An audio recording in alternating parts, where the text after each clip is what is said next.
Zion Church. Mari sama-sama kita bagi berdiri. Sebelum kita memulai pujian kita hari ini, kita bersama-sama membaca ayat firman Tuhan sebagai call to worship kita yang diambil dari 2 Korintus pasal 1 ayat 3 sampai 5. Kita membacanya bersautan, kemudian ayat 5 kita membacanya bersama-sama.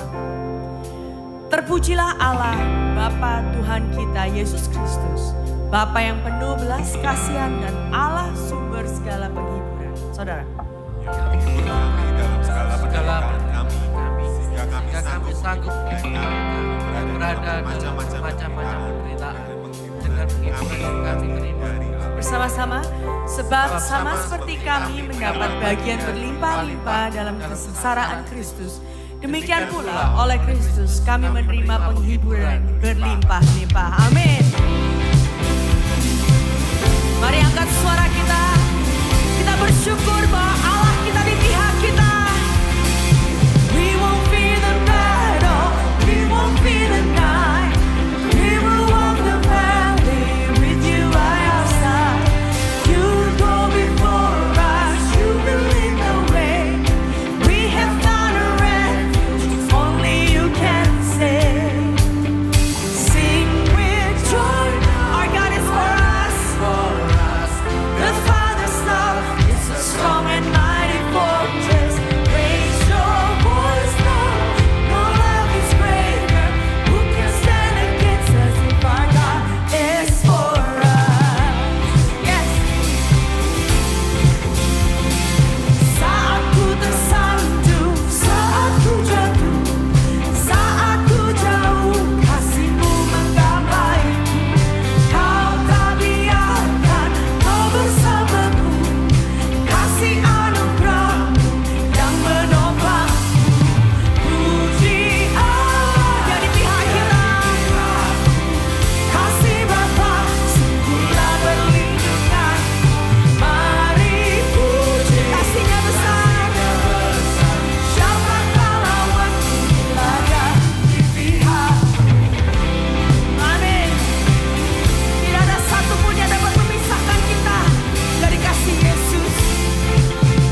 Tiada satupun dapat pisahkan. Maut tak lagi berkuasa. Dia beri Kristus bebaskanku, pegang hidupku. Tiada satupun dapat pisahkan. Maut tak lagi berkuasa. Dia beri Kristus bebaskanku, pegang hidupku. Come on, lift up. Puji Allah, Dia di pihakku. Kasih Bapa sungguhlah perlindunganku. Mari puji, kasih-Nya besar.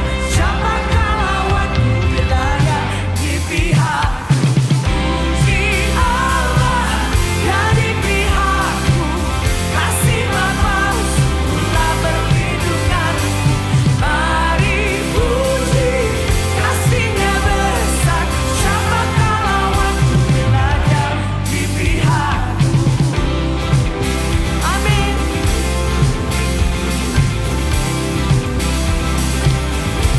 Mari kita bersyukur kepada Dia yang selalu di pihak kita di dalam Yesus. Mari sekali lagi berikan tepuk tangan sorak-sorai bagi Tuhan kita. Dengan anugerah-Mu Tuhan Kau menyelamatkan setiap kita. Tepuk tangan sama-sama puji Dia.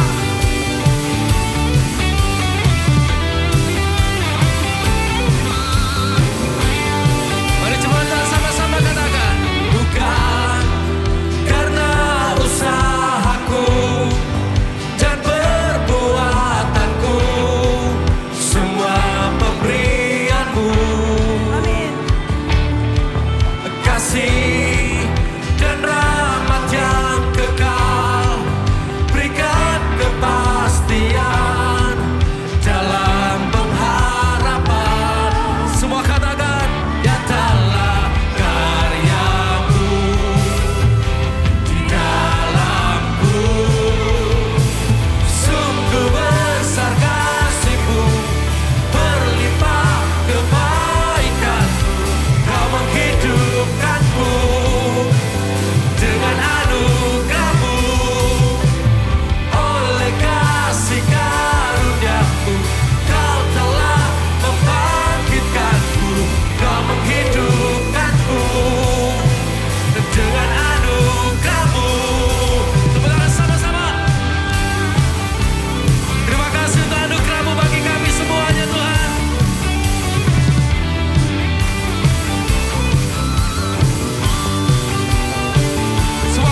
kita. Happy Sunday saudara, welcome to Gibeon Church. Di sini bukan tempat untuk orang sempurna, tetapi kita telah disempurnakan oleh kuasa Injil dan kasih karunia Kristus. Hari ini kita memasuki perenungan katekismus minggu yang keempat. Saya akan membacakan pertanyaannya dan bersama-sama kita akan membaca jawaban dan ayat Alkitabnya. Siapakah Bapa? Saudara, Bapa ialah Allah yang perkasa dan yang berdaulat atas segala sesuatu sebagai pencipta dan penopang. Kita mempercayainya tanpa ragu dan bahwa Dia akan menyediakan apapun yang kita butuhkan dan akan mengerjakan kebaikan sekalipun kita mengalami kesengsaraan di dunia ini. Dia mampu melakukannya karena Dia adalah Allah yang Maha Kuasa dan Bapa yang pengasih. Kita mau baca dari Matius 7 ayat yang ke-11. Jadi jika kamu yang jahat tahu memberi pemberian yang baik kepada anak-anakmu, apalagi Bapamu yang di surga, Ia akan memberikan yang baik kepada mereka yang meminta kepadanya. Silakan duduk saudara.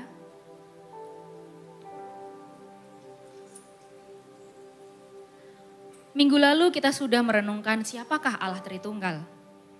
Allah Bapa yang merencanakan, Anak menggenapi rencana Bapa dan Roh Kudus menjamin serta memastikan bahwa rancangannya tidak pernah gagal dalam kehidupan kita. Hari ini kita akan merenungkan tentang pribadi Allah Bapa. Saudara, kita perlu bersyukur karena memiliki Allah yang Maha Kuasa yang adalah Bapa kita. Dia begitu mengasihi umatnya. Hal itu bisa kita lihat ketika Dia memberikan putra tunggalnya untuk turun ke dalam dunia, mengambil rupa sebagai manusia, taat sampai mati, menebus hidup kita dan mengampuni dosa-dosa kita. Meskipun Allah tahu sejak semula bahwa kita sebagai manusia akan memberontak akibat dosa, tetapi Ia tetap merancangkan keselamatan bagi kita semua. Dan pengorbanan anaknya lah yang menjadi bukti kasih Bapa kepada kita. Hanya oleh kasih karunia kita semua dapat diselamatkan. Namun keselamatan bukan hanya tentang jaminan untuk hidup di depan sana, tapi juga jaminan dan pendampingan untuk kehidupan kita saat ini.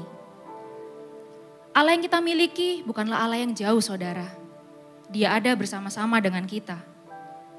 Dia bukan hanya Allah yang transenden, tetapi Dia juga Allah yang imanen.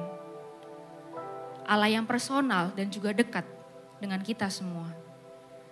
Bahkan oleh karena apa yang telah Kristus lakukan, saat ini kita bisa memanggilnya dengan sebutan Bapa. Artinya kapanpun, dalam situasi apapun, dan dimanapun, di setiap kondisi, bahkan kondisi tersulit dalam kehidupan kita tidak perlu merasa takut. Karena kita tahu kita memiliki Allah yang setia, di mana kekuatannya akan selalu menuntun dan juga menopang kita.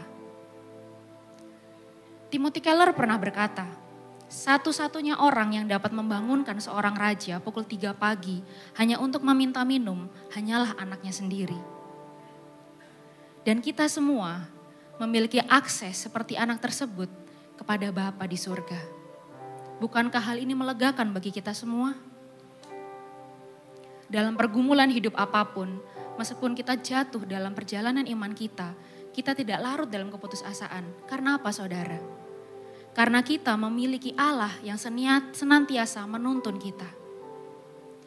Dalam Filipi 1 ayat 6 berkata, Ia yang memulai pekerjaan yang baik di antara kamu akan meneruskannya sampai pada akhirnya pada hari Yesus Kristus. Yang artinya Allah Bapa tahu apa yang terbaik bagi kita anak-anaknya. Untuk itu, apapun yang Bapa izinkan terjadi dalam kehidupan kita adalah rancangan yang terbaik bagi kita semua. Dia bukan hanya Bapa yang perkasa, tetapi Dia juga Bapa yang baik. Dia Bapa yang sempurna, yang mengasihi kita dan menggunakan kekuatannya untuk selalu menolong kita. Percayalah bahwa di setiap kesulitan yang kita hadapi, Tuhan menginginkan untuk menyatakan karyanya, kemuliaannya di dalam setiap hidup kita. Mungkin akhir-akhir ini kita meragukan pemeliharaan Tuhan. Hal yang wajar jika misalnya kita dalam kesulitan, kita merasa khawatir. Tapi terkadang kita bersandar pada kekuatan kita sendiri daripada bersandar kepada Bapa. Mari kita sama-sama merenungkan, apakah kita masih hidup dalam ketakutan dan bergantung pada kekuatan kita sendiri? Apakah kita menjalani kehidupan dengan keyakinan bahwa Bapa adalah Tuhan kita? Dan kita terkadang masih sering hidup seperti anak yatim. Saya mengundang saudara untuk bangkit berdiri. Kita masih sama-sama akan datang dalam doa pertobatan. Mari kita bersyukur karena memiliki Bapa yang begitu mengasihi kita. Dia adalah Bapa yang dekat dengan kita. Mungkin ada di antara kita yang saat ini meragukan pemeliharaan Tuhan dalam kehidupan kita. Di masa-masa kini, ketika kita mengalami masalah, mungkin kita menjadi khawatir. Tapi kita perlu bertobat, saudara. Jika kita tidak bersandar kepada Bapa dan justru bersandar pada kekuatan kita sendiri. Saya persilakan saudara untuk masuk ke dalam doa secara pribadi.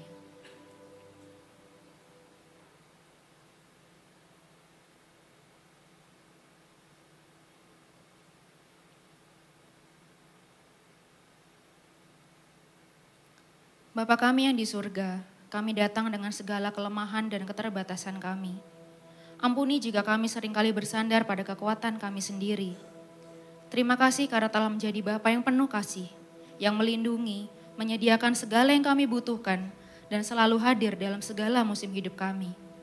Bantu kami untuk terus mempercayakan diri kami sepenuhnya pada kedaulatan-Mu. Dalam nama Bapa, Putra, dan Roh Kudus kami sudah berdoa. Haleluya, amin.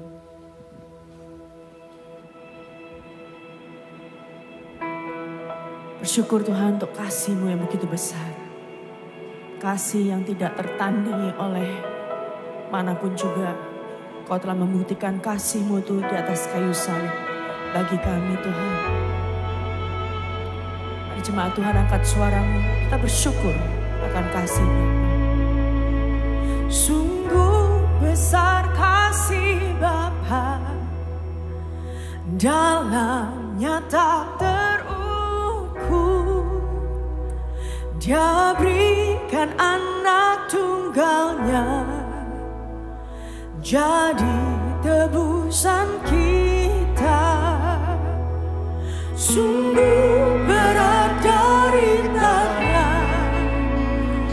untuk abaikan anaknya, demi mengangkat kita yang hina jadi mulia. Thank you Lord.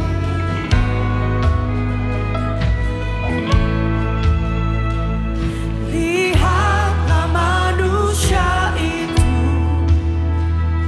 tersalib pikul dosaku, dan ku ikut mengejeknya. Serukan salibkan Dia, namun tak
Kasih-Mu begitu besar Bapa bagi setiap kami.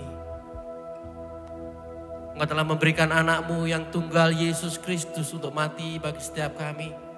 Supaya kami bisa disatukan dengan Engkau. Mari jemaat Tuhan, mari hari ini bersyukur. Renungkan kasih Bapa bagi setiap kita. Dia Bapa yang menyediakan segalanya bagi kita yang kita butuhkan.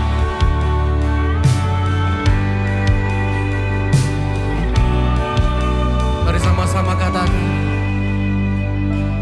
Great is thy faithfulness, O God my Father.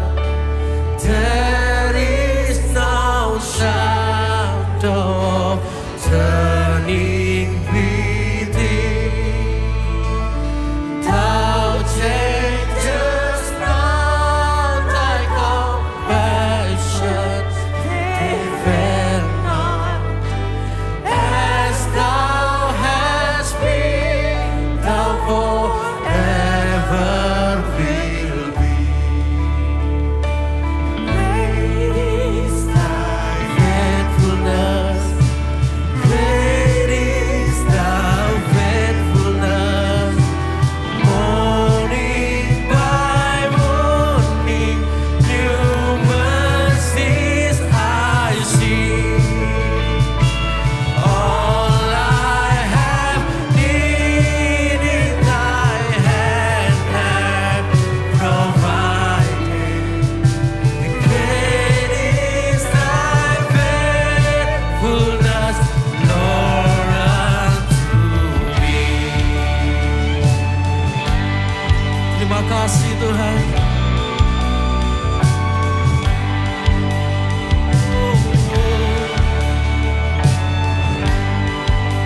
Besar setiamu bagi kami. Besar setiamu, Allah Bapa-Ku. Tiada pertukaran bayangan. Kasih setiamu kekal.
faithfulness.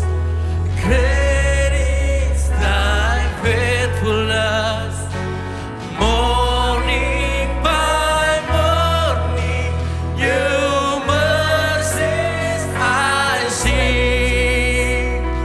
All I have in thy hand has provided. Great is thy faithfulness, Lord, unto me. Great is thy faithfulness, Lord, unto me. Berikan tepuk tangan sorak-sorai bagi Yesus.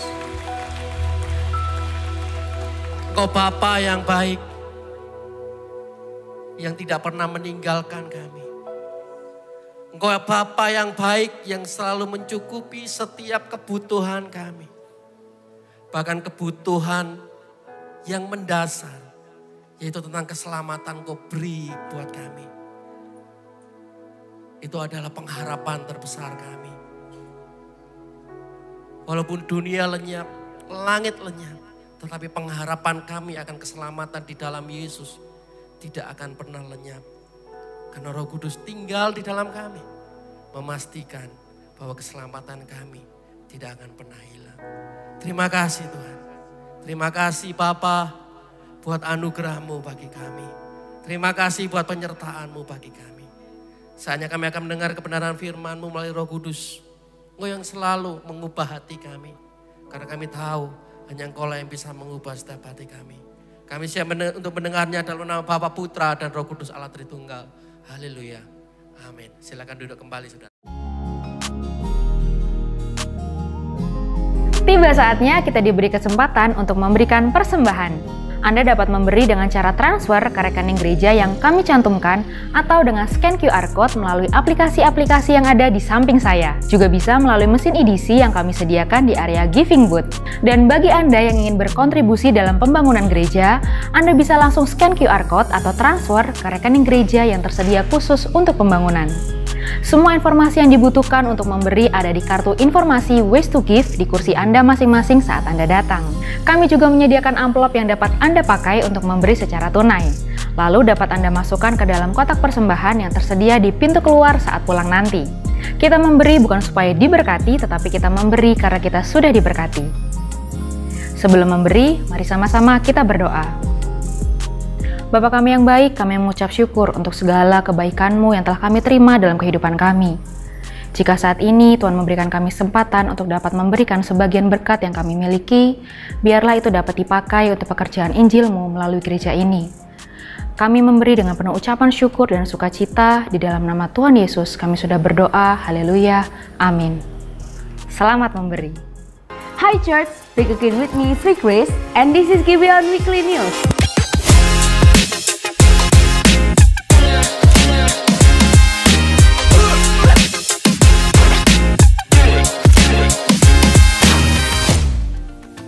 Bagi Anda yang ingin mengikuti kelas doktrin kekristenan Anda Pasti Selamat atau APS, yuk segera daftarkan diri Anda hari ini juga sebelum pendaftaran ditutup pukul 23.59 nanti.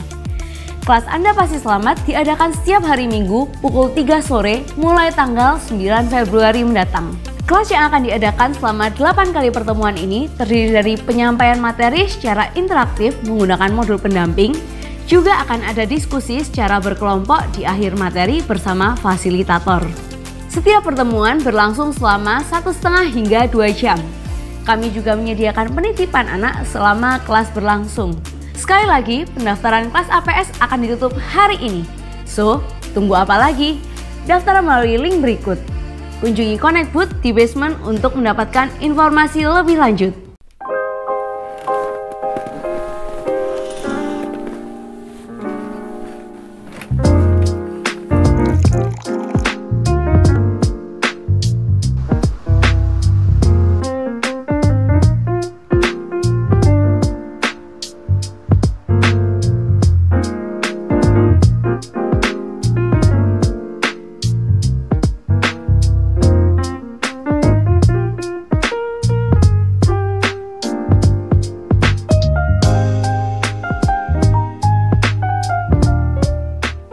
Sudahkah Anda menjaga kehidupan spiritual Anda agar terus terkalibrasi dengan Injil? Dengan membaca buku kalibrasi hati setiap minggu, Anda akan dibawa untuk terus merenungkan Injil Yesus Kristus. Jika Anda belum mendapatkan buku dan merchandise-nya, Anda dapat membelinya di booth yang ada di lobi gereja. Booth ini hanya tersedia hingga minggu depan. Jika Anda terlewat, Anda juga dapat membeli secara online melalui Tokopedia Gibeon Church. Seluruh keuntungan dari penjualan buku dan merchandise kalibrasi hati akan disumbangkan untuk mengembangkan gospel-centered movement di Indonesia. Vision Day adalah sebuah event tahunan yang diadakan oleh Gibeon Church yang bertujuan untuk mengingat kembali mengenai visi dan misi Gibeon Church, memaparkan data laporan mengenai pengembalaan yang terjadi di Gibeon Church selama tahun 2024, dan apa yang akan dilakukan di tahun 2025. Tema tahun ini adalah Facing the World with Gospel Confidence. Acara ini akan diadakan minggu depan, yaitu hari Minggu 2 Februari pukul 3 sore di Gibeon Church. Kami mengundang Anda semua, baik jemaat baru, member care group, volunteers, leaders, dan donatur untuk hadir. Pendaftaran dapat dilakukan dengan mengunjungi link berikut ini. See you there! Terima kasih atas kontribusi Anda dalam pembangunan gedung Gibeon Church. Update mengenai total dana pembangunan yang telah terkumpul hingga saat ini adalah sebagai berikut. Bagi Anda yang rindu untuk berkontribusi melalui dana, kami menyediakan 3 cara. Pertama, dengan melakukan scan QR Code pada kartu di kursi Anda. Kedua, transfer melalui nomor rekening Building Fund di layar ini. Atau yang ketiga, kunjungi Giving Booth di lantai basement setelah ibadah selesai. Sekian Gibeon Weekly News kali ini. Happy Sunday and God bless you.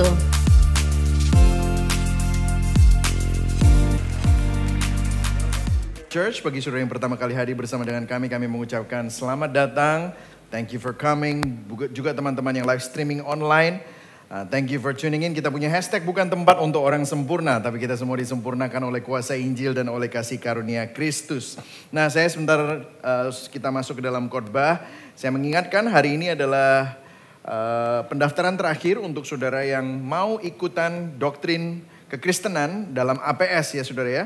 Banyak yang belum tahu kalau saudara nggak tahu kenapa Alkitab itu adalah firman Allah. Dan kalau saudara nanti misalnya lupa ngomong, mengaku dosa, terus kemudian somehow saudara dipanggil Tuhan, saudara masuk surga nggak? Kalau pertanyaan-pertanyaan ini saudara nggak bisa jawab. It's good kalau saudara bisa ikutan APS karena di situ ada bicara tentang keabsahan Alkitab. Apakah sekali selamat tetap selamat? Apakah saudara harus berbahasa roh pada waktu saudara dibaptis oleh Roh Kudus? Ya, apakah itu tandanya dan yang lain-lain? Apakah persembahan persepuluhan dan buah sulung itu adalah syarat supaya saudara diberkati? Saudara kalau nggak tahu itu semua, it's better for you to join this class ya saudara ya. Bahwa banyak sekali kita punya misconception tentang kekristenan yang seringkali saudara mungkin punya teologi berdasarkan TikTok dan Instagram gitu ya saudara ya. Lebih baik saudara ikut APS ya. Dan juga saudara minggu depan kita akan mengadakan Vision Day. Kalau saudara nggak tahu kenapa kok Gibeon Church itu namanya Gibeon. Apa itu makna teologisnya dan yang lain-lain. Dan saudara kalau pengen tahu tentang laporan keuangan kami, vision kami dan semua misi-misi yang terjadi. Dan juga setiap rupiah yang kami spend di Gibeon Church kami laporkan kepada saudara. Jadi kita sangat transparan. Saudara bahkan nanti kita akan bisa saudara lihat itu gajinya para hamba Tuhan yang nggak detail ya satu-satu gitu enggak. Cuma saudara bisa ngitung sendiri lah berapa hamba Tuhan di sini. Saudara ngitung semua gaji kita berapa, semuanya normal-normal. Jadi saudara nanti kita akan lihat kalau misalnya saudara belum pernah ikutan Vision Day, saya undang untuk saudara bisa ikutan Vision Day. Oke? Ini adalah minggu keempat dari khotbah berseri kita mengenai eksposisi surat Efesus. Facing the World with Gospel Confidence. Dan hari ini kita bicara tentang hidup dalam kekayaan Injil. Nah saudara begitu kita bicara tentang kekayaan di dalam gereja, banyak dari kita salah paham. Karena kekayaan seringkali dikaitkan dengan uang atau berkat ya. Jasmani dan materi gitu ya. Tapi hari ini kita akan belajar apa yang surat Efesus katakan mengenai kekayaan di dalam Injil. Nah kita akan membaca bersama-sama Efesus 1, 15-19. Ini masih doanya Paulus ya saudara ya. Ini luar biasa sekali. Paulus masih berdoa untuk jemaat Dan kita akan membacanya bergantian, saudara dan saya membaca ganjil yang warna kuning, saya akan membaca yang warna putih ya. Kita akan membaca yang bergantian. Efesus 1 ayat 15, 1, 2, 3. Karena itu setelah aku mendengar tentang imanmu dalam Tuhan Yesus dan tentang kasihmu terhadap semua orang kudus, aku pun tidak berhenti mengucap syukur karena kamu dan aku selalu mengingat kamu dalam doaku. Ayat 17, dan meminta kepada Allah, yaitu Bapa yang mulia itu, supaya roh hikmat dan wahyu untuk mengenal Dia dengan benar. Dan supaya Ia menjadikan mata hatimu terang, agar kamu mengerti pengharapan apakah yang terkandung dalam panggilannya. Betapa kayanya kemuliaan bagian yang ditentukannya bagi orang-orang kudus. Ayat 19. Dan betapa hebat kuasanya bagi kita yang percaya sesuai dengan kekuatan kuasanya. Yang dikerjakannya di dalam Kristus dengan membangkitkan Dia dari antara orang mati dan mendudukkan Dia di sebelah kanannya di surga. Ayat 21. Jauh lebih tinggi dari dan penguasa dan kekuasaan dan kerajaan dan tiap-tiap nama yang dapat disebut. Bukan hanya di dunia ini saja, melainkan juga di dunia yang akan datang. Dan segala sesuatu telah diletakkannya di bawah kaki Kristus dan Dia telah diberikannya kepada jemaat sebagai kepala dari segala yang ada. 23, jemaat yang adalah tubuhnya, yaitu kepenuhan Dia yang memenuhi semua dan segala sesuatu. Beginilah bunyi firman Tuhan hari ini ya saudara ya. Nah saya akan memulai dengan berita saudara ya. Ada beberapa kasus nyata di mana hadiah lotre besar tidak diklaim pemenangnya. Misalnya ya di Jerman hadiah utama sebesar 11,3 juta euro yang kira-kira adalah secara rupiah itu 193 miliar. 193 miliar. Tidak diambil oleh pemenangnya sampai 3 tahun, saudara. Setelah batas waktu pengambilan berakhir, malam tahun baru, tahun ketiga, uang tersebut dikembalikan ke kas undian. Selain itu di setiap tahunnya sekitar 2 billion US dollar. Kira-kira kalau dikurskan itu 25,3 triliun. Hadiah lotre di Amerika Serikat tidak diklaim oleh pemenangnya. Hal ini sering terjadi karena pemenang tidak menyadari kemenangan mereka atau mungkin kehilangan tiket pemenangnya gitu ya saudara. Nah apa intinya? Nah saudara cerita-cerita ini menggambarkan bagaimana seseorang bisa memiliki kekayaan yang luar biasa dalam sekejap. Tetapi dia tidak sadar akan kekayaan itu. Dan mereka menghidupi kehidupan tanpa perubahan karena ketidaktahuan atau kelalaian. Itulah sebabnya kita perlu paham hidup dalam kekayaan Injil. Bayangkan seseorang yang membeli tiket memenangkan lotre, tapi tidak pernah sadar atau lupa ngecek kalau dia itu ternyata punya kekayaan yang luar biasa besar di ujung jarinya, tapi mereka tetap hidup dengan caranya yang lama. Begitu banyak orang Kristen, kita seringkali seperti itu. Memiliki pengharapan warisan kuasa yang luar biasa kayanya yang Tuhan kasih dalam hidup kita. Tapi kita tidak pernah sepenuhnya menghidupinya gara-gara nggak tahu atau kalau nggak sadar bahwa dia punya itu saudara.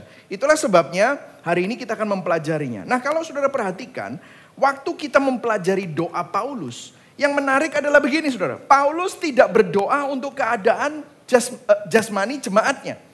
Ya jemaat yang dia rintis, Paulus lagi di penjara. Dan kemudian kalau saudara perhatikan, Paulus gak berdoa begini. Tuhan tolong mereka yang kekurangan uang. Tuhan tolong mereka yang sedang dianiaya. Tuhan tolong mereka yang sedang mengalami penderitaan. Gak gitu loh.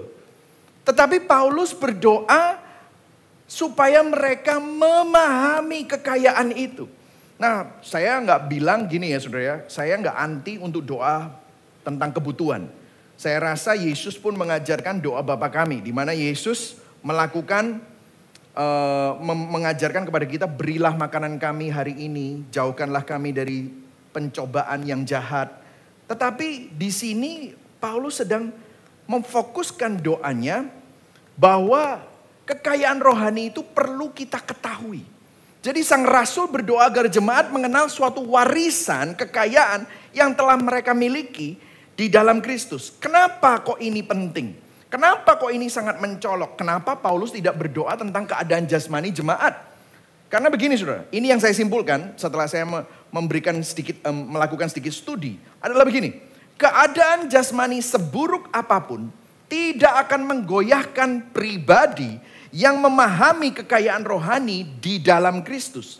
Sebaliknya, keadaan yang baik tanpa pemahaman ini hanya akan melahirkan iman yang dangkal dan iman yang rapuh, yang selalu bergantung kepada naik turunnya keadaan baik buruknya situasi saudara. Banyak orang mungkin berdoa supaya Tuhan lepaskan aku dari masalah ini. Tuhan sembuhkan aku dari penyakitku. Tuhan berikan aku terobosan dari setiap hal-hal yang menghimpit hidupku. Tetapi sebenarnya kalau Tuhan izinkan itu terjadi, Tuhan ingin supaya kita memahami bahwa apa yang kita miliki di dalam Kristus itu jauh lebih besar dari masalah apapun yang sedang saudara hadapi. John Calvin di dalam komentarinya on Psalm, dia berkata begini, pemahaman bahwa kita memiliki Tuhan sebagai bagian kita dapat kekurangan hal-hal yang lain. Tetapi kita tidak akan kekurangan damai sejahtera dan sukacita yang sejati. Jadi hari ini saya berdoa supaya saudara nggak cuma hanya fokus sama masalahku ini selesaikan Tuhan. Karena di dalam hidup ini saya mau katakan kepada saudara tahun 2025 nggak akan semakin baik. Loh ini pendeta kok pesimis sih? Bukan saudara. Alkitab sudah ngomong bahwa dunia akan semakin lama semakin jahat. Dunia akan semakin lama semakin rusak. Jadi kalau saudara mengharapkan dunia semakin baik, saudara menaruh pengharapan kepada dunia yang sedang menuju kepada kebinasaan. Saudara akan kecewa. Tetapi disinilah kita perlu tahu bahwa di tengah dunia yang penuh dengan penderitaan, kejahatan, dan kegelapan ini, kita memiliki kekayaan yang luar biasa di dalam Kristus secara rohani. Itu yang membuat saudara punya gospel confidence. Punya suatu keyakinan dan kekuatan. Yang setuju katakan amin. Amin saudara. Nah poin saya ada 3 hari ini. Yaitu siapa yang memiliki kekayaan itu. Yang kedua apa kekayaannya. Dan yang ketiga bagaimana menghidupi kekayaan itu. Ya saudara ya. Jadi yang pertama siapa yang memiliki kekayaan itu. Yang siap belajar katakan yes. Oke. Nah kalau kita perhatikan. Rasul Paulus berkata begini, karena gini, Rasul Paulus gak pernah ketemu sama jemaat di Efesus. Dia merintis, kemudian pada saat dia menulis, dia ada di penjara. Jadi dia gak pernah ketemu. Terus dia yakin kalau jemaat Efesus itu punya kekayaan ini. Lah yakinnya dari mana? Nah kata-katanya begini, karena itu setelah aku mendengar, aku pun tidak berhenti mengucap syukur karena kamu. Dan aku selalu mengingat kamu dalam doaku. Jadi Paulus mendasarkan doanya akan kekayaan rohani yang dimiliki orang Kristen. Karena dia mendengar 2 bukti ini. Jadi dia dengar tentang kehidupan orang-orang di Efesus. Buktinya apa? Ada 2. Nah kita akan bahas siapa sih yang memiliki kekayaan ini. Kalau saudara punya 2 ini artinya saudara punya kekayaan itu. Oke? Yang pertama ya saudara, Efesus 1 ayat 15a. Baca sama-sama. 1, 2, 3. Karena itu setelah aku mendengar tentang apa? Imanmu dalam Tuhan Yesus. Jadi yang pertama adalah iman di dalam Tuhan Yesus. Saudara firman berkata bahwa kita diselamatkan karena kasih karunia oleh iman. Iman adalah yang utama di dalam kehidupan kekristenan menentukan seseorang adalah seorang Kristen atau tidak. Karena apa yang kita percayai akan menentukan bagaimana kita hidup. Hidup manusia mengalir dari keyakinan dan kepercayaan. Banyak orang yang bilang gini, yang penting itu kan bagaimana kita hidup. Bukan apa yang kita percayai. No, Paulus menunjukkan bahwa pandangan ini salah. Saudara tadi waktu saudara duduk datang ke tempat ini, saudara cek gak kursinya bisa menahan berat badan saudara? Enggak kan? Saudara langsung main duduk aja, jegrek gitu. Kok yakin kuat? Ya secara internasional, saudara punya iman lah. Yang namanya kursi di mana-mana standar. Saudara kan tadi duduk nggak lihat dulu kan? Dicoba dulu, dilihat gitu ya. Baru saudara duduk. Saudara langsung percaya. Jadi karena saudara percaya, saudara langsung naik. Langsung duduk. Saudara kenal nggak sama pilot waktu saudara naik pesawat Citylink, Lion Air, Superjet, kenalan dulu nggak? Lihat resumenya nggak? Tapi saudara naik aja dan bisa tidur di dalam sana. Kok bisa? Ya saudara percaya. Itulah sebabnya saudara melakukan itu. Jadi hidup manusia sebenarnya mengalir dari keyakinan dan kepercayaan. Keyakinan kita yang sebenarnya akan menentukan cara kita hidup. Begitu juga apa yang kamu yakini. Kamu percaya sama uang atau percaya sama Tuhan? Kamu percaya sama dirimu sendiri atau percaya sama Kristus? Keyakinan kita itu selalu menentukan perilaku kita, cara pikir kita, dan keputusan kita. Nah, apa yang kita percayai itu penting sebagai seorang Kristen. Nah, saya akan kembali ke situ nanti. Tetapi sebelumnya saya ngomong-ngomong gini. Saudara punya iman pada diri sendiri atau iman kepada Yesus? Pasti jawabannya kalau di gereja ya iman pada Yesus gitu ya. Tapi begini saudara, banyak orang berpikir dia Kristen dan menaruh iman pada Yesus. Berpikir begini, oh cara aku ketemu sama Tuhan adalah datang ke gereja. Aku mau jadi seperti Kristus. Aku baca Alkitab. Aku hidup dengan cara Kristen. Terus Anda berpikir, Anda memiliki iman pada Kristus. Saya kasih tahu kepada saudara ya, salah. Hah? Apa yang membuat Anda menaruh iman pada Kristus, itu bukan itu. Loh kok bisa?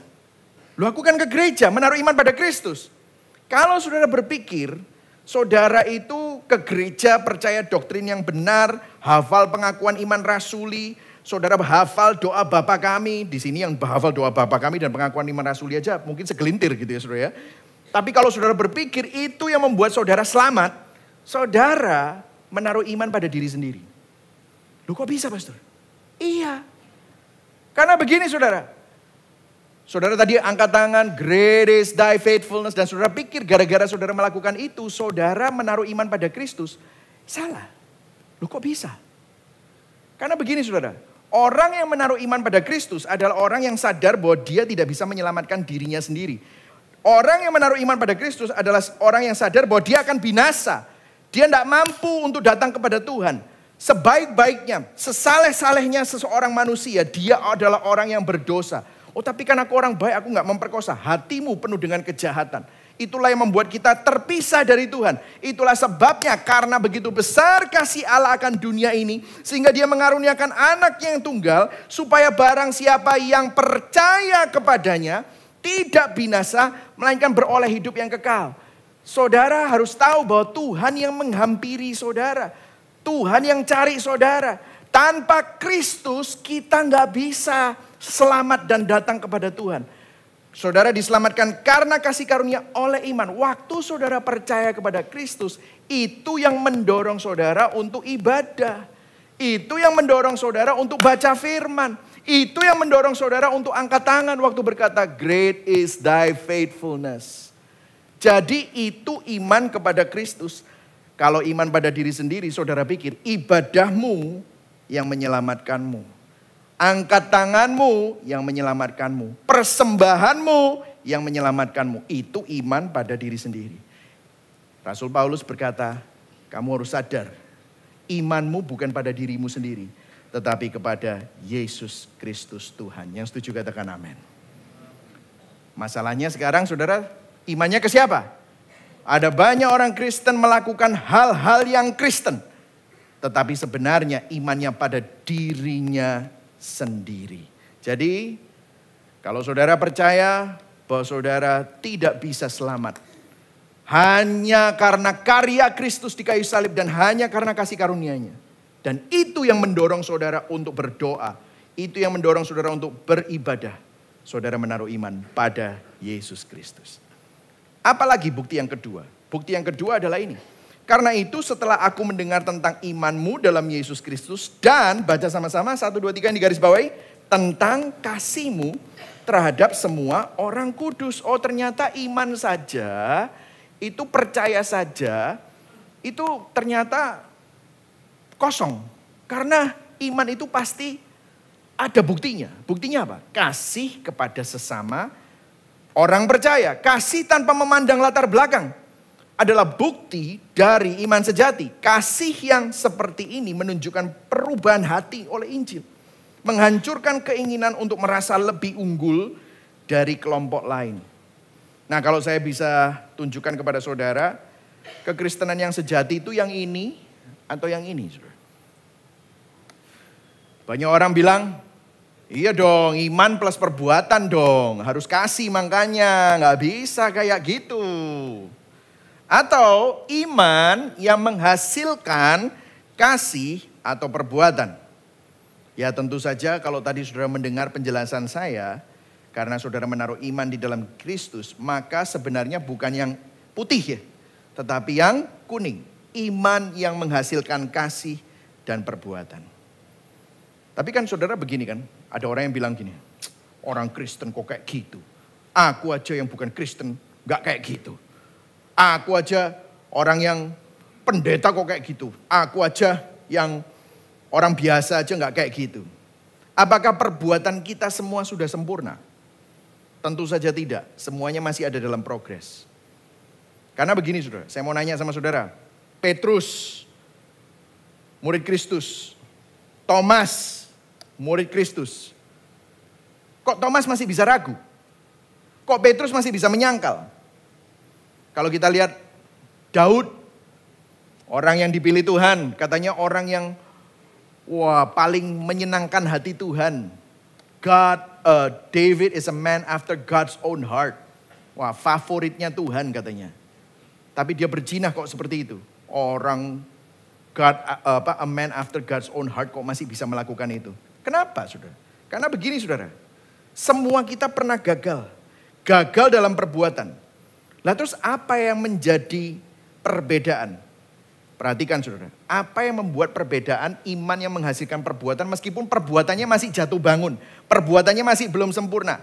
Karena ada orang bilang, ya sudahlah perbuatan kan gak peduli. Udah gak terlalu diperlukan. Yang penting kan iman. Ya sudahlah. Yang pokoknya yang Tuhan tahu hatiku lah gitu ya.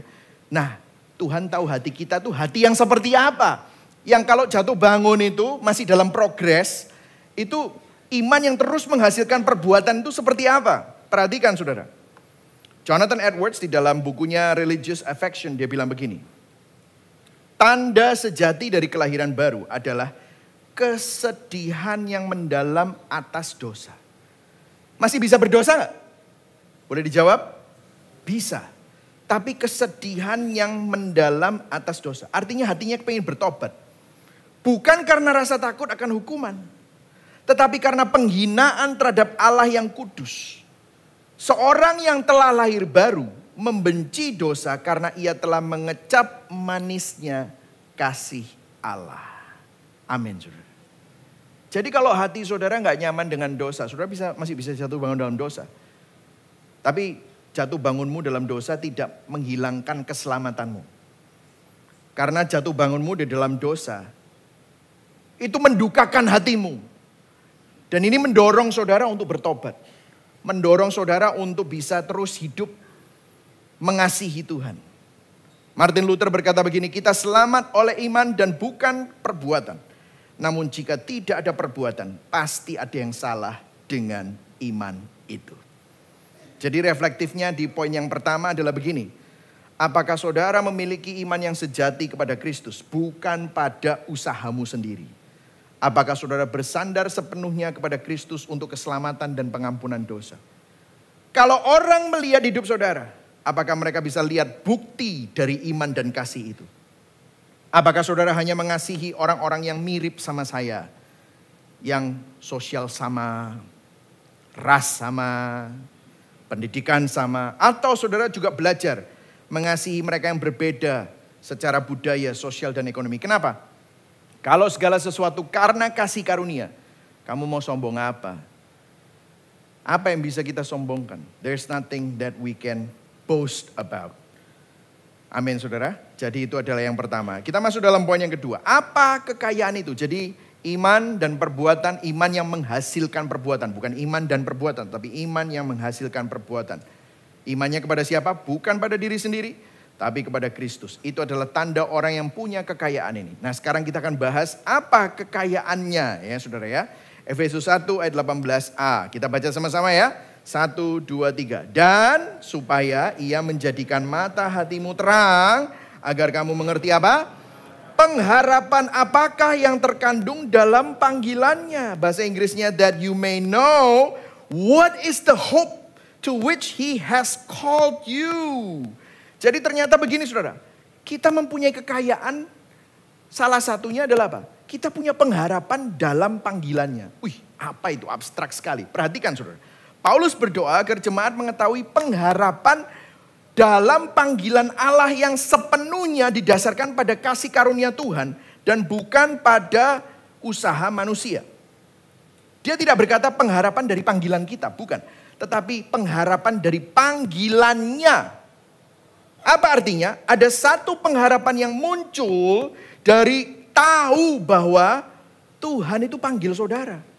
Katakan pada kanan kirimu, kamu itu dipanggil Tuhan. Nah, ayo katakan, ayo semuanya. Kamu itu dipanggil Tuhan. Nah, tahukah saudara?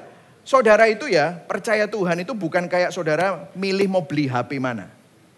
Oh ini ada, pokoknya ngomong merek ya saudara ya. Oh, Oppo, Huawei, Samsung, iPhone gitu. Terus apalagi lah. Terus saudara, iki api ya, iki yo kurang lah.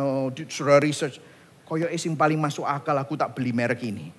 Saudara jadi Kristen.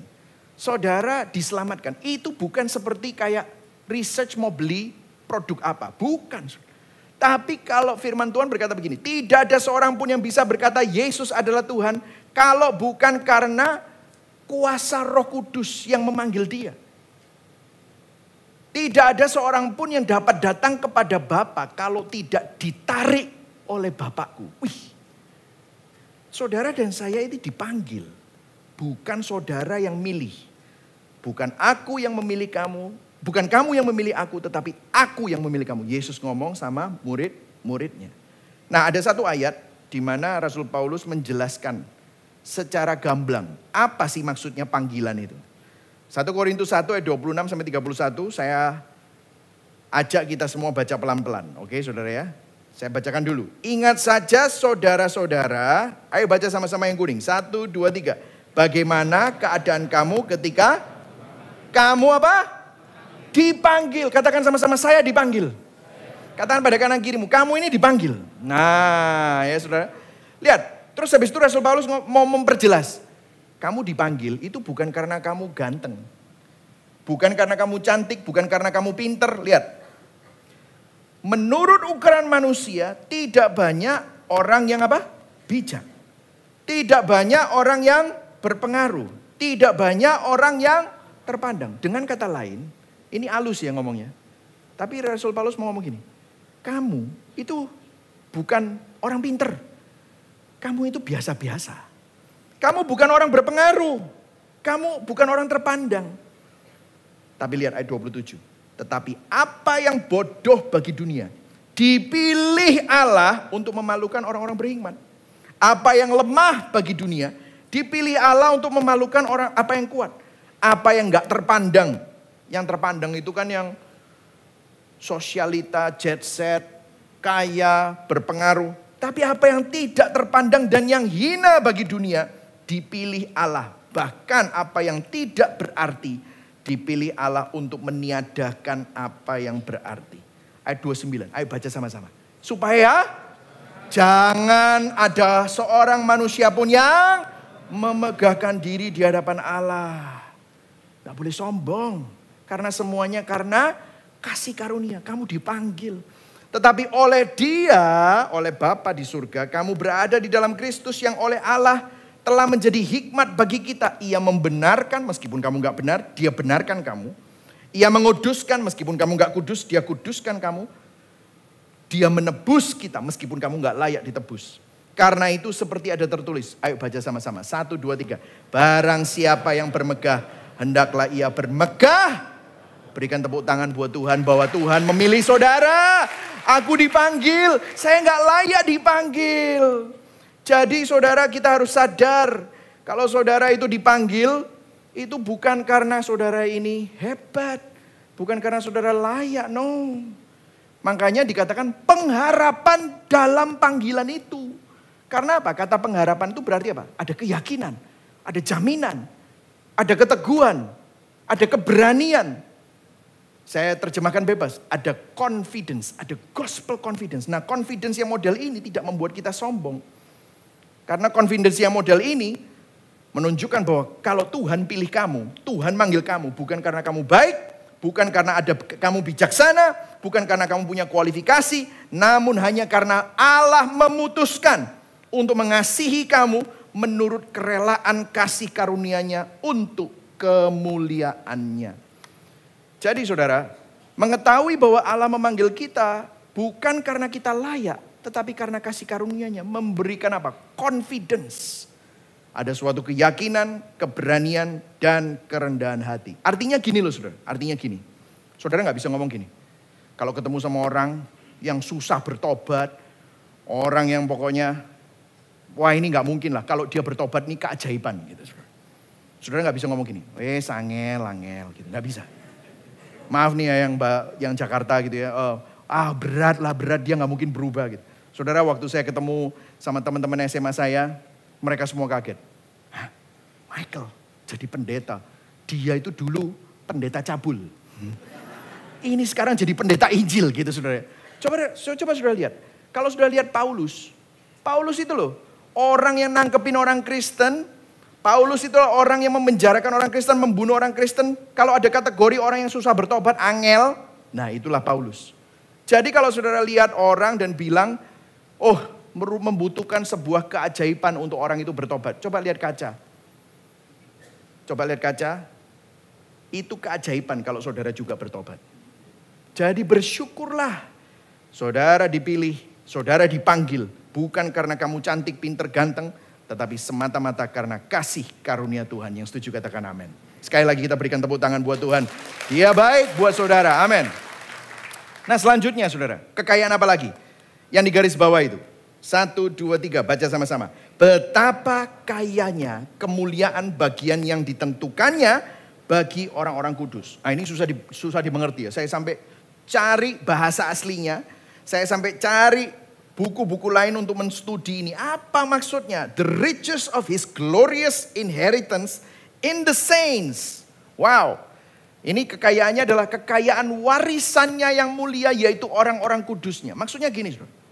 Ini perhatikan, ini adalah berita yang sangat mencengangkan waktu saya ngerti ini. Ya ampun, kok bisa ya? Orang-orang kudus seperti saudara dan saya, meskipun saudara belum kudus secara total, tapi saudara dikuduskan oleh Kristus. Jadi Allah Bapa melihat saudara kudus karena kekudusan Kristus ada di dalam diri saudara. Makanya saudara disebut orang-orang kudus. Rasul Paulus ngomong sama orang Korintus yang hidupnya gak karu-karuan. Hai orang-orang kudus di Korintus. Hai orang-orang kudus di Efesus. Lah padahal hidupnya masih kacau. Kenapa disebut orang-orang kudus? Itu adalah gereja. Dikatakan begini. Orang-orang kudus adalah warisan Allah dan kekayaan Tuhan yang mulia. Ini adalah salah satu pernyataan yang paling mencengangkan di Alkitab. Kenapa? Sang pencipta alam semesta memandang umatnya, gerejanya sebagai hartanya yang paling berharga. Ini berita yang sangat mengejutkan. Kalau ini belum membuat Anda terkejut, izinkan saya memberikan ilustrasi ya. Saudara tahu Elon Musk? Ya, semuanya tahu. Tesla ya. Kalau Anda pahami, dia itu kekayaannya 432 miliar dolar. Coba hitung nolnya berapa itu enggak tahu saudara. 432 berapa? Juta ya. Pokoknya 432 billion itu banyak nolnya. Bayangkan saudara diundang untuk jadi tamu di ulang tahunnya dia. Terus Anda harus bawa hadiah. Kalau diundang harus bawa hadiah. Lah kira-kira kamu mau ngasih apa ke Elon Musk? Yang membuat dia berkata begini. Waduh Michael Christian, kamsya yo, ini harta loh buat aku. Kira-kira ngasih apa? Saya mau tanya sama saudara. Dia punya semua saudara. Apa yang dapat kita berikan kepada Elon Musk sehingga Mas Elon bisa ngomong ini harta karunku. Ini harta karun sungguhan. Ciami ini ngasih kayak gini nih. Apa yang bisa kita kasih? Gak ada saudara. Karena dia punya semua. Apa yang kita bisa berikan kepada Allah sang pencipta? Pertama-tama hal yang paling mencengangkan di sini adalah Paulus berkata adalah sangat sesuatu bahwa sang pencipta pemilik alam semesta menganggap kita saudara dan saya yang pas-pasan, yang gak jelas dianggap sebagai harta spesialnya, sebagai warisannya, sebagai permatanya. Apa itu? Gereja. Kok bisa? Kalau saudara perhatikan di ayat 23 dari ayat yang kita baca tadi, dikatakan begini. Jemaat yang adalah tubuhnya, yaitu apa? Baca sama-sama. Kepenuhan dia. Kepenuhan di sini adalah katanya pleroma. Ini luar biasa. Kata-kata ini berarti penggenapan. Which is his body, the fullness of him who fills all in all. Paulus berkata Allah telah begitu mengikatkan dirinya dengan gerejanya.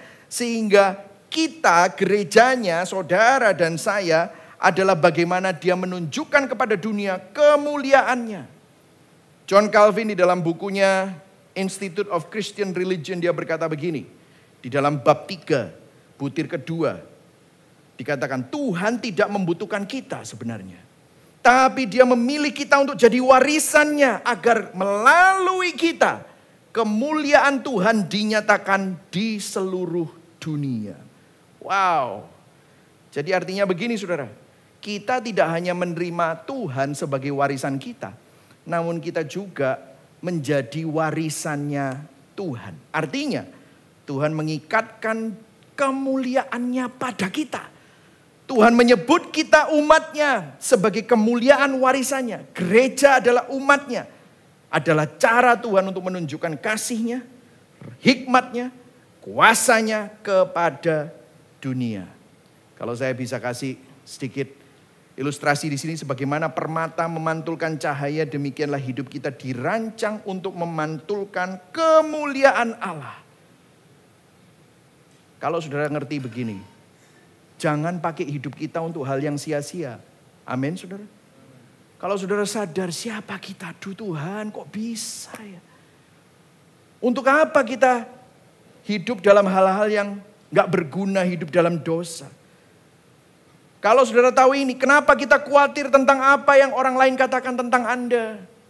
Apa yang mertuamu katakan, apa yang menjadi status manusia. Kenapa kita khawatir? Kenapa kita marah waktu kita dihina? Wong pendapat orang yang paling mulia yaitu Tuhan sendiri menganggap saudara menjadi kemuliaannya, warisannya. Wow. Kalau kita memiliki status yang melampaui semua orang penting di seluruh dunia ini. Bukan karena saudara ini layak, bukan karena saudara ini penting. Mestinya tidak butuh, tidak layak, tidak berharga. Tetapi dia yang paling berharga, bayar harga buat saudara. Supaya saudara yang sangat tidak berharga menjadi sangat-sangat berharga. Itulah warisan kita. Jadi kalau Tuhan menganggap saudara adalah warisannya, masa saudara dibuang? Nggak mungkin. Masa saudara ditinggalkan sendirian? Tidak mungkin. Malah segala sesuatu yang terjadi dalam hidupmu, termasuk masalah-masalahmu, pergumulanmu, itu dipakai oleh Tuhan untuk kemuliaan Tuhan. Untuk kebaikan. Amin saudara. Berikan tepuk tangan sekali lagi buat Tuhan. Amin saudara. Dan yang ketiga, ini adalah terakhir dari kekayaan itu. Yaitu kuasanya yang hebat dan tak tertandingi. Kalau saudara baca di dalam penjabaran kuasanya ini ya, ada 3 hal. Saya akan bacakan satu-satu, yaitu ayat 19 sampai ayat 22. Dikatakan begini. Betapa hebat kuasanya bagi kita yang percaya. Maksudnya apa? Ini kuasanya luar biasa hebat saudara. Kalau tadi saudara kan dipanggil. Lah dipanggilnya pakai apa? Kok bisa saudara ini kan jahat. Saudara gak peduli Tuhan. Saudara memberontak Tuhan. Saudara egois. Saudara penyembah berhala.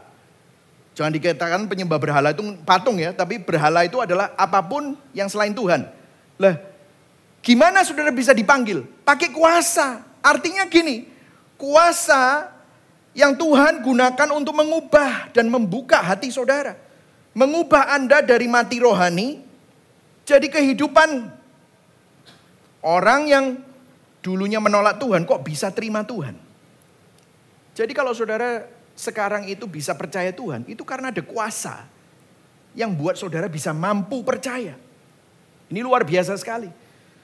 Firman Tuhan berkata, Lydia waktu dengar, Lydia itu seorang pedagang yang sangat kaya raya, waktu dengar Paulus, ada firman Tuhan. Tuhan membuka hati Lydia. Wih, hatinya dibuka. Ada kuasa yang membuat Lydia bisa mendengar firman. dan percaya dan memperhatikan Paulus. Wow. Jadi hari ini kalau saudara bisa percaya, itu karena kuasa Tuhan menjamah hati saudara. Tidak ada kuasa yang lain yang dapat menghalangi Tuhan. Kalau Tuhan sudah jamah hati saudara, saudara tidak bisa menolak. Inilah yang dinamakan irresistible grace. Betapa hebat kuasanya bagi kita yang percaya sesuai dengan kekuatan kuasanya. Jadi kalau saudara bisa percaya, itu semata-mata karena kuasa Tuhan. Katakan pada kanan kirimu, itu karena kuasa Tuhan bro. Gitu loh saudara ya. Amin. Jadi hari ini kalau saudara ada di sini, saudara bisa percaya kuasa Tuhan bekerja dalam hidup saudara. Yang kedua saudara, lihat dikatakan gini. Yang dikerjakannya di dalam Kristus dengan membangkitkan dia, yaitu Kristus, di antara orang mati, dari antara orang mati, dan mendudukkan dia di sebelah kanannya di surga. Jadi kuasa ini membangkitkan Kristus dari antara orang mati. Apa signifikansinya? Artinya gini, Paulus menggambarkan kebangkitan Kristus sebagai bukti yang luar biasa dari kuasa Tuhan. Ini adalah kuasa yang mengalahkan apa? Mengalahkan dosa, mengalahkan kematian, maut, mengalahkan apa? Neraka. Karena waktu Yesus bangkit, dia mengalahkan. Kunci neraka dipegang sama dia. Artinya kuasa ini luar biasa. Mengalahkan dosa, maut, dan neraka. Dan yang ketiga adalah apa? Mendudukkan dia di sebelah kanannya di surga. Jauh lebih tinggi daripada segala pemerintah dan penguasa, kekuasaan dan kerajaan. Dan tiap-tiap nama yang dapat disebut. Bukan hanya di dunia ini saja, melainkan juga di dunia yang akan datang. Dan segala sesuatu telah diletakkannya di bawah kaki Kristus. Artinya begini saudara, kuasanya ini yang ketiga adalah yang pertama membawa kita percaya.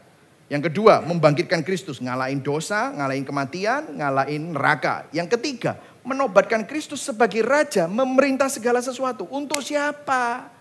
Untuk saudara dan saya, bagi kemuliaan Tuhan. Bukti kebesaran Tuhan, ini luar biasa sekali. Ini adalah warisan kita. Artinya begini saudara ya, saudara bisa sakit, saudara bisa kehilangan cuan, saudara bisa punya masalah keuangan, saudara bisa punya apa saja yang tidak enak di dalam kehidupan. Saudara pikir Tuhan gak bekerja, tapi let me tell you, kuasa Tuhan itu terus bekerja dalam hidup saudara. Tidak bisa dipisahkan dari hidup saudara. Karena kuasa yang sama yang membuat saudara percaya, itu juga terus bekerja dalam hidup saudara. Bahkan melalui kedukaanmu, melalui pergumulanmu, melalui kegagalanmu, melalui kesuksesanmu, Tuhan terus bekerja. Tidak pernah meninggalkan saudara. Saudara, saya memberikan sedikit kesaksian ya. Saya itu tidak pernah menyangka jadi gembala sidang. Karena kalau saudara tahu, dulu awal-awal saya mau pulang ke Indonesia untuk bantu ayah saya yang jadi gembala sidang pada waktu itu untuk pelayanan bareng. Jadi kalau saudara, saya pernah dengar, mungkin sudah pernah dengar cerita saya, persiapan 2 tahun untuk pulang ke Indonesia. Jadi pada waktu itu saya sudah jual semuanya. Di rumah itu ya sudah ditandai. Vacuum cleaner punyanya Bu Simangunsong. Terus sofa punyanya Pak ini. Terus air fryer itu udah punyanya ibu siapa. Jadi biasanya kalau ada orang Indonesia pulang, itu orang Indonesia semua pada datang. Ada barang-barang apa yang kita bisa beli gitu saudara. Karena dapat murah gitu. Lah kita semua sudah dijual. Kulkas dijual, panci dijual, semua udah dijual. Tapi saya bilang, bayar dulu. Tapi nanti ambilnya 2-3 hari sebelum kita pulang. Nah saudara tahu apa yang terjadi? 3 minggu sebelum saya pulang, itu saya lagi pelayanan di San Francisco. Tiba-tiba saya ditelepon sama adik saya. Papa meninggal. Sebelum kebaktian ketiga. Mandi di kamar mandi. Dia kena brain aneurysm. Waduh, saya kaget, saya tengar-tengar. God, Tuhan kamu ini prank saya ya. Kalau itu terjadi 6 bulan sebelumnya, mungkin saya cancel. Ya saya pulang pasti, tapi gak jadi pindah gitu loh. Lah kan saya pindah untuk pelayanan sama beliau. Nah ini semua pada waktu itu saya berduka. Saya merasa gimana, terus saya telepon istri saya, semua segala macam. Wah kita cepet-cepetan. Jadi orang-orang yang sudah siap untuk ngambil barang-barang kita 3 minggu lagi, itu kita teleponin. Wah, malam itu truk-truk datang bawain semua, rumah kita kosong, kita packing semua segala macam dengan menangis dan dengan kesedihan pada saat itu, dan kita akhirnya pulang. Tapi melihat itu semua, pada waktu itu saya tidak bisa lihat rencana Tuhan. Saya pikir Tuhan malah meninggalkan saya. Dan pada waktu itu saya baru tahu juga ternyata nggak lama kemudian mama saya itu sakit jantung, saudara.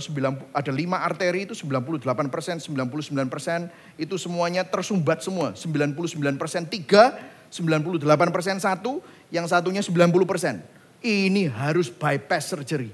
Waduh. Lah terus nggak ada gembala sidang. Sopo sing jadi gembala? Waduh. Saya dapat surat juga. Papa ternyata 3 bulan sebelumnya sudah menulis surat wasiat untuk saya dibantu untuk pindah sinode. Jadi kayak saya dipojokkan. Tapi pada saat itu saya marah sama Tuhan. Saya nggak mau deal sama om ini. Nggak mau saya. Saya mendingan di Amerika aja. Ini kan semuanya om semua gitu ya. Teologinya beda, segala macam. Waduh, saya nggak mau. Saya mendingan di Amerika aja gitu. Tapi pada waktu itu saya marah. Tapi sekarang saya lihat ke belakang. Saya lihat Tuhan itu tahu. Tuhan tahu watak saya. Tuhan tahu keadaan om ini. Tuhan tahu keadaan orang tua saya. Tuhan tahu apa yang Indonesia butuhkan, Surabaya butuhkan, Gibeon butuhkan. Semuanya Tuhan tahu. Tuhan bekerja. Sekarang saya lihat, ya ampun, Tuhan itu baik ya. Beberapa tahun sebelum itu, saya mengalami kebangkrutan. Pada waktu saya mengalami kebangkrutan, saya nggak ngerti Injil. Yang saya tahu teologi kemakmuran. Pada waktu itu saya marah-marah sama Tuhan. Tapi setelah saya menemukan Injil, beberapa tahun kemudian waktu saya melihat ke belakang. Aduh, Tuhan izinkan itu semua untuk kebaikanku. Untuk kemuliaannya Dia. Sehingga tidak ada seorang pun yang bisa memegahkan diri. Kalau ada orang bermegah, biarlah kita bermegah di dalam Tuhan. Karena kuasanya yang hebat itu terus bekerja. Dari kamu percaya sampai nanti kamu dipanggil Tuhan. Tidak akan pernah berhenti bekerja. Dan terus bekerja untuk kemuliaannya. Berikan tepuk tangan buat Tuhan. Itulah pekerjaan Tuhan. Lewat kegagalanmu, lewat kedukaanmu, lewat tangisanmu. Tuhan terus bekerja untuk mendatangkan kebaikan. Alkitab berkata, setiap pintu yang terbuka dan tertutup, setiap keputusan dalam sejarah berada di bawah kuasa kendali Allah untuk menopang umatnya bagi kemuliaan Allah Tritunggal. Amin, saudara. Apakah saudara hidup dengan kesadaran ini? John Owen berkata begini, segala sesuatu berada di bawah kendali Allah, bahkan yang terkecil sekalipun, untuk membawa kebaikan bagi mereka yang mengasihinya. Dan semua kebaikan ini ditujukan bukan untuk kita, namun supaya nama Tuhan dipermuliakan melalui kehidupan saudara dan saya.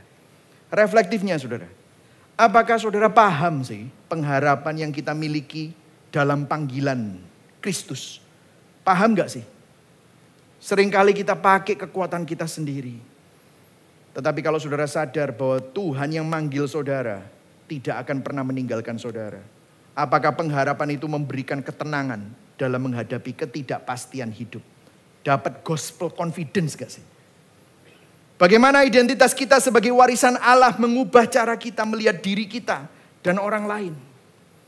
Apakah kita benar-benar percaya bahwa kuasa Allah bekerja dalam kehidupan bahkan di tengah kelemahanmu, di tengah tantangan-tantangan kehidupan itu? Kita masuk dalam poin yang ketiga, saudara ya. Saya hampir selesai. Bagaimana menghidupi kekayaan itu? Jadi saudara, semua kekayaan yang Tuhan sediakan dan berikan kepada Anda, namun banyak dari kita itu seperti pemenang lotre itu. Udah tahu ini punyamu, tidak dihidupi. Atau bahkan ya baru tahu hari ini. Gimana caranya kita menghidupi itu? Nah di sini saudara kita harus baca di ayat 17 sampai 18a. Baca pelan-pelan ya, sama-sama ya. Are you with me? Yes, oke, kita baca sama-sama. Ya, bagi saudara yang mungkin pingin tahu, ya kita sama-sama belajar. 1, 2, 3. Dan meminta kepada Allah Tuhan kita Yesus Kristus, yaitu Bapa yang mulia, supaya Ia memberikan kepadamu apa? Roh hikmat dan wahyu untuk apa? Mengenal Dia dengan Benar, dan supaya ia menjadikan mata hatimu terang agar kamu mengerti. Mengenal dia, katakan sama-sama mengenal dia. Ini bicara tentang pengenalan, katakan sama-sama pengenalan. Bukan pengetahuan, tapi pengenalan.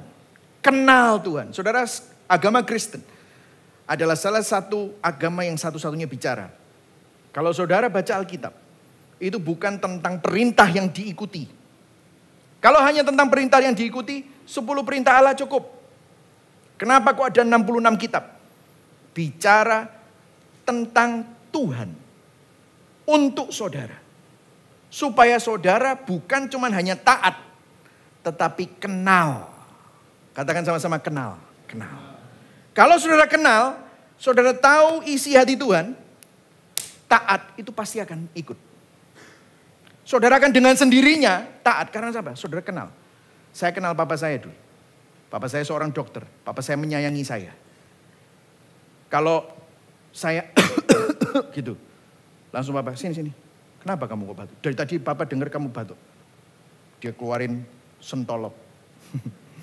Center. Ceklek gitu. Buka mulut. Gitu. Gitu. Langsung. Oke, kamu minum. Itu apa isinya, Pak?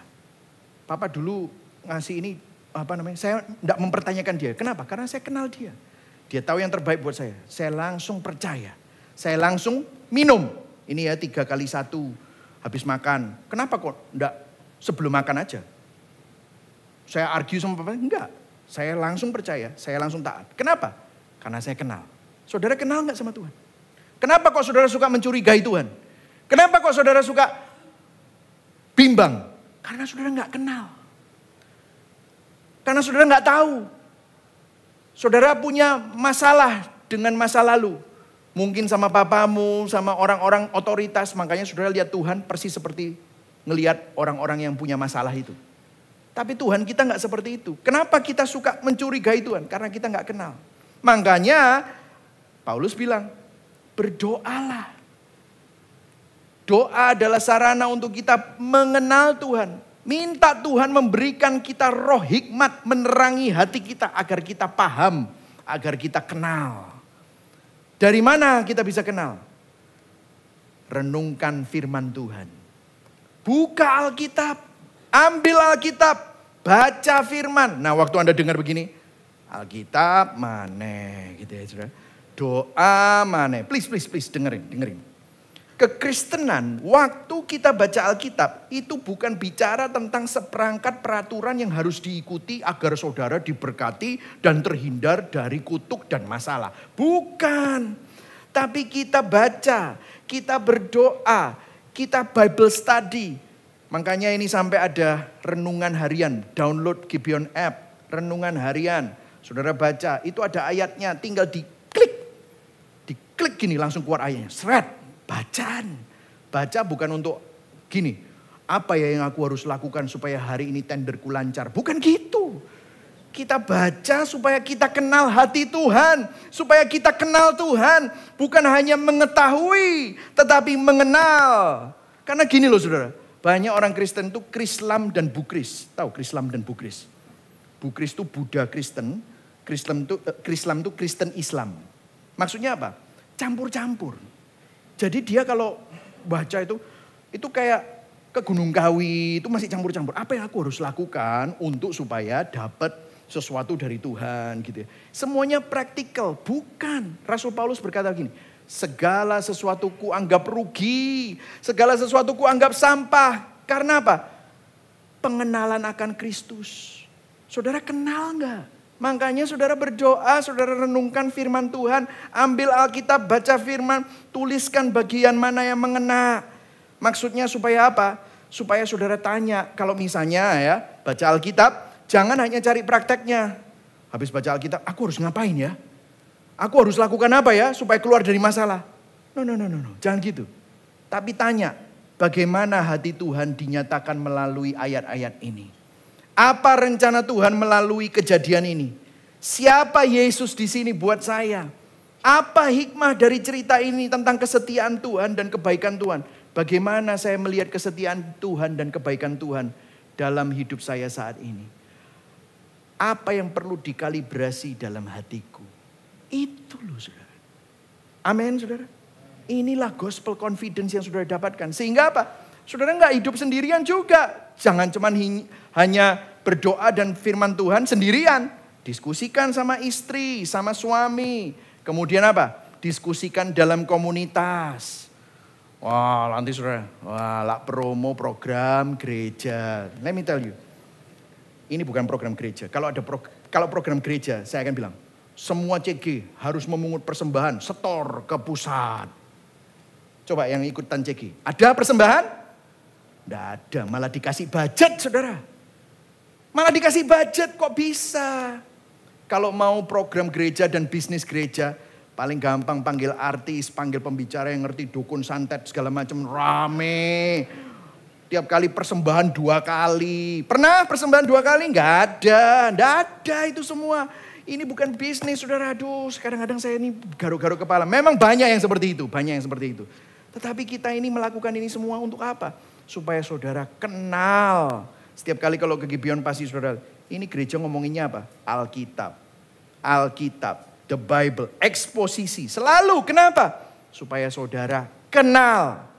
Dan kemudian apa? Jangan jauhkan diri dari ibadah. Bukan untuk apa-apa.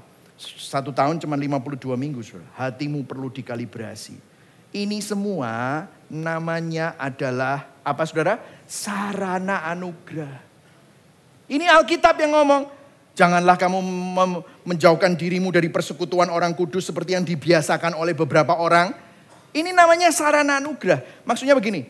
Waktu kamu melakukan ini semua dengan supaya ngerti, terbuka, paham, kenal.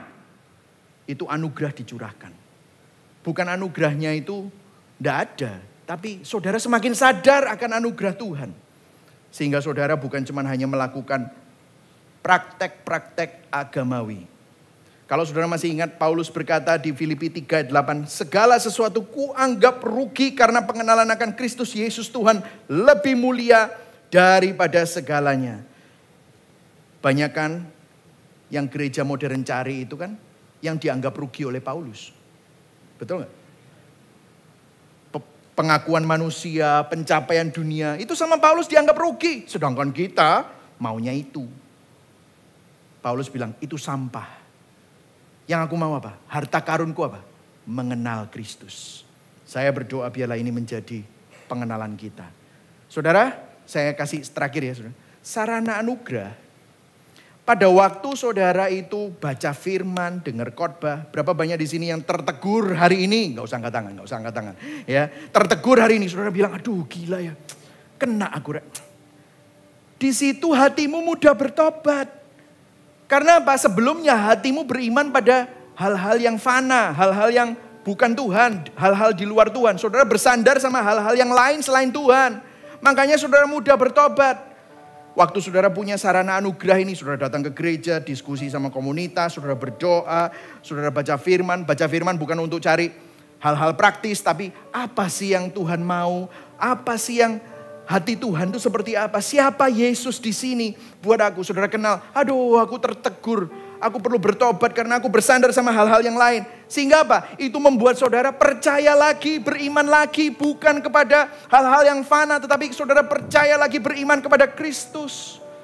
Aduh aku semakin jatuh cinta sama Kristus. Tuhan, Engkaulah pengharapan. Dan itu mendorong saudara, membuat saudara haus untuk lebih mengenal Kristus lagi. Dan ini menjadi sebuah siklus yang sehat dan poros dari semuanya ini. Injil Kristus. Siapa yang kamu renungkan? Kristus. Siapa yang kamu renungkan? Tentang karya salibnya. Itu yang kita renungkan terus. Dan kenapa pada waktu kita merenungkan ini memberikan gospel confidence? Karena begini saudara. Inilah akhir dari khotbah saya hari ini. Bahwa Yesus Kristus menjalani kebalikan dari semua berkat kekayaan yang Paulus doakan. Apa maksudnya? Yesus Kristus kehilangan segalanya agar saudara dan saya memiliki segalanya. Yesus Kristus yang adalah anak Allah yang sempurna, yang menikmati hubungan yang penuh kasih dengan Bapa. Tetapi dia rela give it all up. Dia menyerahkan semuanya itu untuk supaya saudara dan saya memiliki warisan itu. Apa warisannya? Dalam pengharapan. Di salib Kristus tidak memperoleh pengharapan. Yesus kehilangan pengharapannya yang sempurna. Dia terpisah dari Bapaknya, makanya dia berkata, Allahku, Allahku, mengapa engkau meninggalkan aku? Ini adalah puncak kehilangan pengharapan Yesus. Dia menanggung dosa saudara. Dia merasakan keterpisahan total dari Allah yang seharusnya saudara dan saya alami.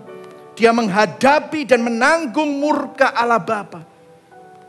Supaya saudara dan saya memiliki pengharapan yang tak tergoyahkan di dalam kasih Allah. Di salib, Kristus tidak diperlakukan seperti warisan mulia. Tetapi dia dihina oleh dunia. Dia ditinggalkan oleh Bapa. Mengapa dia rela lakukan itu? Agar saudara dan saya yang layak menerima murka justru diperlakukan seperti warisannya. Saudara gak berharga aslinya. Tetapi karena karya Kristus, saudara yang gak berharga jadi sangat berharga. Dan saudara menjadi warisan kekalnya Tuhan. Di salib Kristus tidak pakai kuasanya untuk melarikan diri dari penderitaan. Walaupun dia adalah Allah yang maha kuasa. Kalau Yesus mau dalam sekejap dia bisa menyerahkan semua orang-orang ini kepada kekuatan malaikat. Habis semua itu orang Romawi. Tapi dia rela. Dia membiarkan dirinya dicemooh. Diludahi, dipukuli. Dan akhirnya disalibkan. Supaya apa? Agar kuasanya, kuasa kebangkitannya bisa bekerja di dalam kita. Dia mati menggantikan kita. Tapi dia bangkit. Supaya apa? Sehingga di dalam Kristus. Katakan sama-sama, di dalam Kristus. Kita ingat bahwa kita punya kekayaan rohani. Kita ingat kita punya pengharapan dalam panggilannya. Kita ingat bahwa kita adalah warisannya yang mulia. Kita ingat bahwa ada kuasa yang tidak tertandingi di dalam diri kita. Yang terus bekerja, yang tidak bisa dipisahkan dari dalam diri kita. Obadiah Sedgwick berkata begini, kasih karunia Allah adalah kekayaan yang tidak hanya menyediakan segala yang kita butuhkan di dunia ini. Tetapi juga menjamin warisan kita di surga. Dan kasih karunia ini tidak akan pernah habis. Berikan tepuk tangan buat Tuhan. Tidak pernah habis. Tidak pernah habis. Untuk saudara dan saya. Saudara, reflektifnya. Apakah saudara lebih sering berfokus pada keadaan jasmani daripada kenal Tuhan? Doamu isinya, Tuhan berikan aku terobosan. Tuhan sembuhkan aku. Tapi saudara gak pernah berdoa, Tuhan aku ingin kenal kamu. Supaya hatiku diubah. Supaya hatiku tenang. Maukah kita melakukan sarana rohani ini terus memiliki hati yang mudah bertobat. Kembali menaruh iman percaya kepada Kristus dan senantiasa mengenal Dia. Amin. Mari sama-sama kita bangkit berdiri. Sebelum kita mengakhiri, kita akan menaikkan satu lagu. My worth is not in what I own. Keberhargaan saudara bukan dari apa yang saudara miliki. Tapi Kristus dan bukan yang lain. Saya akan membacakan implikasi Injil. Orang berinjil percaya bahwa iman kepada Kristus adalah dasar keselamatan mereka. Tetapi iman sejati tidak diam namun menghasilkan perbuatan yang mengasihi. Orang berinjil memiliki pengharapan yang pasti dalam panggilan Allah. Meskipun tidak ada yang layak dipanggil selain dari kasih karunia-Nya yang tak bersyarat. Orang berinjil menyadari bahwa meskipun di dunia mereka ditolak, mereka dianggap tidak berharga, tetapi mereka adalah warisan Allah yang berharga, umat kepunyaan Tuhan. Berikan tepuk tangan buat Tuhan, amin saudara. Orang berinjil tidak putus asa saat mereka lemah, karena kuasa kebangkitan Kristus justru bekerja paling nyata di tengah kelemahan dan keterbatasan mereka.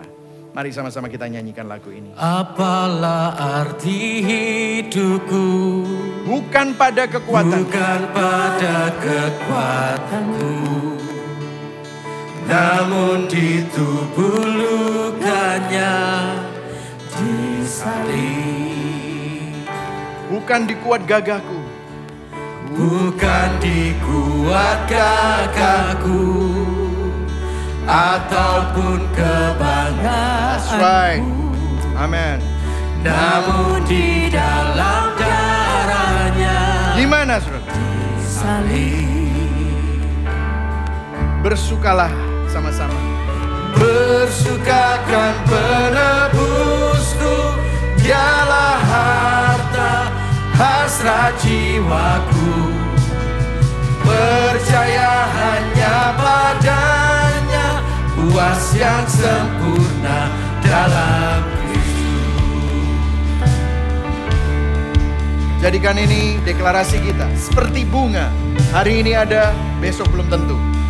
seperti bunga cepat sirna, dunia tawarkannya fana. Hidup Dia panggil saudara. kita Di mana? Amin. takkan banggakan kuatku dan semua keterbatasanku. Ku bermegah. Ku bermegah karena Kristus disalib. Bersukakan penebusku, katakan. Bersukakan penebusku, dialah harta hasrat jiwaku. Percaya hanya padanya, puas yang sempurna dalam Kristus. Amin. Katakan, dua makna ku sadari. Dua makna ku sadari, harta dan kehinaanku. Lunas diriku ditebus. Lunas diriku ditebus. Disalib. Disalib. Sekali lagi katakan dengan segenap hatimu, dua makna ku sadari. Dua makna ku sadari, harga dan kehinaanku. Lunas diriku ditebus. Disalib. Bersukakan penebusku, dialah harta hasrat jiwaku. Percaya hanya padanya, puas yang sempurna dalam. Sekali lagi katakan, Bersukakan penebusku, dialah harta hasrat jiwaku. Percaya hanya padanya, puas yang sempurna dalam Kristus. Puas yang sempurna dalam Kristus. Puas yang sempurna dalam Kristus. mari sama-sama kita berdoa. Saudara, hari ini kita sama-sama merenungkan. Seringkali kita percaya pada hal-hal yang lain selain Tuhan. Seringkali kita mencurigai Tuhan. Kita mempertanyakan Tuhan. Kita kurang percaya sama rencananya yang baik. Mungkin di otakmu kau tahu tentang banyak ayat yang baik. Tapi seringkali dalam hatimu, semua pengetahuan itu belum mendarat karena engkau kurang kenal sama dia. Engkau kurang punya desire untuk mengenal dia. Kau gak sadar kau punya kekayaan yang jauh lebih besar daripada apa yang dunia tawarkan. Kau seringkali malah tergoda oleh kekayaan-kekayaan palsu dan fana yang dunia berikan. Tapi biarlah hari ini, di mana kau taruh pengharapanmu? Pengharapan yang pasti kau miliki di dalam Allah yang memanggil engkau. Engkau gak layak, tetapi kasih karunia-Nya yang tak bersyarat itu memanggil engkau. Mestinya dunia binasa seperti engkau juga binasa mestinya. Tetapi kau diselamatkan. Bahkan kau dipanggil untuk jadi warisannya yang berharga. Kau jadi umat kepunyaan Allah. Taruh itu, terima itu dalam hatimu. Sehingga engkau tidak mudah putus asa. Dan kuasa kebangkitan itu gak pernah berhenti bekerja. Terus bekerja. Bahkan pada waktu engkau menangis, kuasa itu bekerja. Pada waktu engkau gagal, kuasa itu bekerja. Pada waktu itu sakit, kuasa itu tetap bekerja. Untuk kebaikan. Demi kemuliaan Tuhan. Ampuni kami Tuhan, seringkali kami bermegah. Seringkali kami pakai kekuatan kami sendiri. Tapi hari ini kami bertobat. Tata ulang hati kami. Supaya kasih kami kepadamu diperbaharui. Kami menemukan kasih yang mula-mula ini. Hati kami dikalibrasi. Hati kami ditata ulang. Dan hari ini kami bertobat. Sehingga kami dapat memandang kepada salib Kristus lagi. Terima kasih Tuhan. Terima kasih. Hamba-Mu berhenti berbicara. Tapi biarlah firman yang kami dengar ini membekas dalam hati kami. Terngiang-ngiang di telinga kami. Membuat kami haus untuk melakukan sarana rohani. Bukan supaya kami mendapat sesuatu dari Engkau. Tapi supaya kami mengenal Engkau. Seperti Paulus berkata, segala sesuatu kuanggap rugi. Segala sesuatu kuanggap sampah. Karena pengenalan akan Kristus lebih mulia dari segala sesuatu. Terima kasih Tuhan. Saudara terima ini. Mari sama-sama kita arahkan hati dan tangan kita kepada Tuhan yang menyelamatkan, memelihara dan menopang kita. Jemaat yang dikasihi Kristus. Jemaat yang sudah memiliki kekayaan rohani yang lebih daripada dunia tawarkan. Tuhan memberkati engkau dan melindungi engkau. Tuhan menyinari engkau dengan wajahnya dan memberikan engkau kasih karunia. Tuhan menghadapkan wajahnya kepadamu dan memberikan engkau damai sejahtera. Kiranya Allah Bapa, kasih setia dari Yesus Kristus, dan penghiburan dan kekuatan dari Roh Kudus menyertai engkau, menguatkan engkau, memberkati engkau dari sekarang sampai Dia datang kedua kali, bahkan sampai selama-lamanya. Yang percaya dan menerima sama-sama katakan amin. Berikan tepuk tangan buat Tuhan Yesus. Happy Sunday. God bless you.